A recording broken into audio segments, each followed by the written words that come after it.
Present perfect simple hozirgi tugallangan zamon. O'tmishda sodir bo'lgan, lekin natijasi hozirgi zamon bilan bog'liq bo'lgan ish harakatlarini ifodalashda ishlatiladi.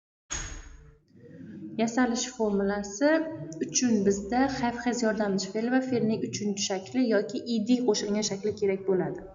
Darak gaplarda subject plus have has plus verb yoki ed. I have finished my homework. Men uyga vazifamni tugatdim. Inkor gaplarda subject plus have has not plus verb yoki ed.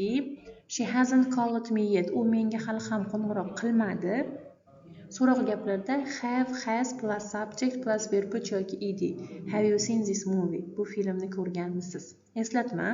Have I you we they ga has esa he she it ga ishlatiladi. Qachon ishlatamiz? Asosan natija hozirda ko'rinib turganda ishlatamiz. I have lost my keys. Men kalitlarimni yo'qotib qo'ydim. Natija hozir uyga kira olmayapman. Ikkinchisi, hayotiy tajriba haqida gapirganda I have been to Paris twice. Men Parijda 2 marta bo'lganman.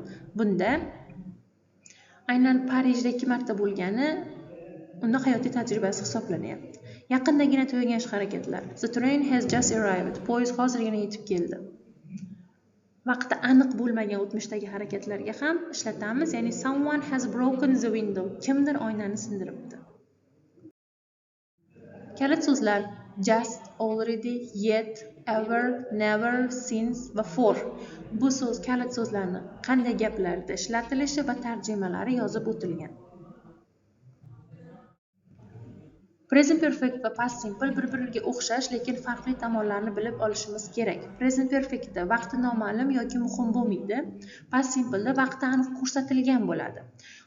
Present perfectda hozirgi zamon bilan aloqasi bor, ya'ni hozirgi zamonda natija bor. Past simpleda esa o'tmishda tugagan hozirgi aloqasi yo'q. Present perfectda misol I have seen that film. Men bu filmni ko'rganman. Vaqti aytilmayapti, ya'ni muhim emas va hozirgi zamonga aloqasi bor.